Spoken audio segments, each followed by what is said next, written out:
And I think you find that by talking to somebody. If somebody is just coming in and doing their job in small startups, that doesn't work. They've got to say that they are going to be an industry expert across the board and want to do other things in the organization. Your identity, your culture is based upon your purpose for being, which let's hope it's one in service of others, as opposed to in service of yourself. A vision that is compelling and meaningful and deeply meaningful to you, and 4 or 5 values that you use for decision making.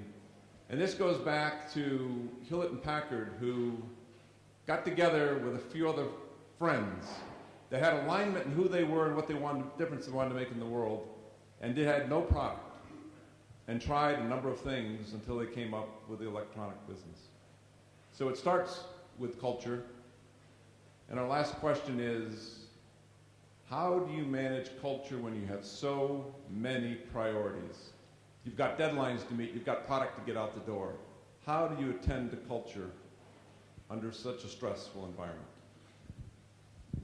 Well, I would only say that culture starts from the leadership of your immediate team, but starts with yourself. It starts with the integrity of you as an individual. So I think you can still do a lot of things by having a culture, by giving attention to details in culture. And that's, the beauty is trying to distill down all the millions or hundreds of tasks into key milestones that your company have to achieve in order to get to the next stage. So when this realization came on what makes great organizations great, we implemented it at Michigan Athletics in the early 90s. And in 3 years had teams winning at the highest rate in the history of the school.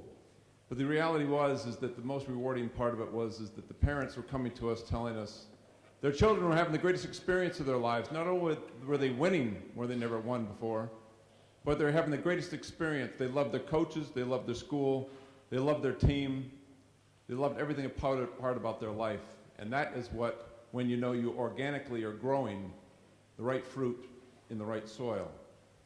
So I shared with Bo that I was going to go out and start my own business in executive coaching, team building, organizational development, and what the foundation was going to be. So I shared this template that you see behind us with Bo on how it works. You know what his comment was? Doesn't everybody do that? Some people are born with it, but those of us that aren't born with it, we can learn it. It is a discipline. It doesn't come easy. It takes work. But when you have alignment, you've got everyone in the company staying up at night fixing your problems. When you don't have alignment, you are the only one not sleeping at night. With that, thank you very much. Great to be with you. Thank you so much.